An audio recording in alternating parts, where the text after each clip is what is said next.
Baptist Church in Wichita, Kansas. And if you would please grab your Bible and turn to Exodus chapter 3. We'll go ahead and remain seated so we don't waste all that time. But if you will, Exodus 3, verse 3, I'll begin reading. And Moses said, I will now turn aside and see this great sight, why the bush is not burnt. And when the Lord saw that he had turned aside to see, God called on him out of the midst of the bush and said, Moses, Moses. And he said, Here am I.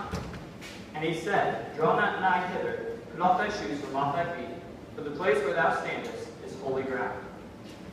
Before I get too much into this, I want to point out something that is kind of just stuck out to me whenever I read this passage.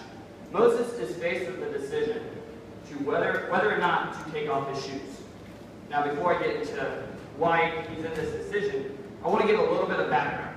So if you have your Bible open, look over in Exodus 2, verse 11.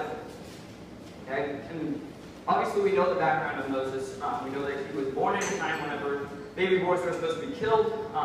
Pharaoh didn't want any of the Hebrew boys, so he wanted them to be killed. His parents had him anyways.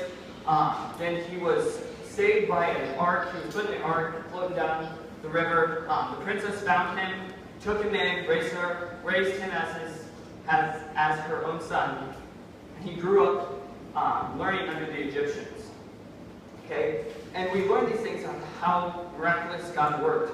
But the first thing we learn about Moses when he's out on his own is in verse 11. And it says, And it came to pass in those days, when Moses was grown, that he went out unto his brethren, and looked on his brethren, and looked on their burdens. And he spied an Egyptian smiting a Hebrew, one of his brethren.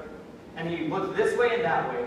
When he saw that there was no man, he slew the Egyptian, and hid him in the sand. Now, I don't know about you, but I believe that Moses had some type of thought of what God's plan was for him. I don't know if he knew the whole extent, but I do believe he knew that God had something miraculous for his life. He knew that God was going to use him in a mighty way. But he gets ahead of God.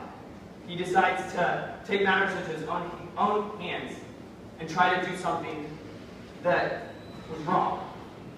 And he goes and he gets ahead of God. And then in verse 15, if you look, and now when Pharaoh heard this thing, he sought to slay Moses. But Moses fled from the face of Pharaoh. Now, I don't believe that Moses is just fleeing from Pharaoh here. I believe he's also running from God. First he kills a man, and then the Pharaoh finds out he wants Moses dead. But then Moses decides to run away. But he's not just running away from Pharaoh, he's running away from God because he got ahead of God, and now he's running. And then if you look at verse 21, it says, And Moses was content. So first he got ahead of God, then he ran from God, and now he is content. Running and getting ahead of God. So then he spends all this time in the wilderness, herding sheep, doing these things, and then God appears to him in a burning bush. And he's faced with the decision whether or not to take off his shoes. It may seem insignificant, it may just seem like a simple command, hey, take off your shoes, you're a sinner, fully ready. Okay, yes, God wanted to make sure that he would obey, but I believe that there's something more here. There's something that we can really get from this. He was running. You know, it's pretty hard to run on hot sand or hot grass or whatever you want to call it when your shoes are off. It's really hard to run from God when you have no way of running. He was telling Moses, hey, it's time to stop. It's time to put everything down and listen to what I have to say. Quit running. How many times I've looked at my life and I think, how many times in my life have I done ahead of God? And instead of just repenting of what I need to do right there, I said, you know what, I don't want to do what you do, God. I want to run over here. I want to get away from you. I spent so much time in my life running. And then as I'm running, I do what everybody does. And I get content.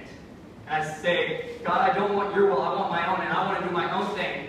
But it's never, I can't compare it to what God's plan is. He has an unbelievable plan. You always hear preachers say that. It's so true. I don't know what that plan is in my life. I don't know what that plan is for your life. But I know God has a plan. But when you get content running away from God and getting ahead of God, you can't do it. You can't go and you can't say, I'll do this. I'll serve you, God, in this area, but I won't do it in this area. It just doesn't work. We always come to the point where God has to say, hey, you need to take off your shoes. You need to come to me, and you need to repent. You need to get on your hands and your feet, and your head. Sorry. You need to pray and ask for forgiveness. You need to come to me. And Moses was willing to do that. We see these things that Moses did, but then you look at Hebrews. You look at Hebrews 11, the Hall of Faith.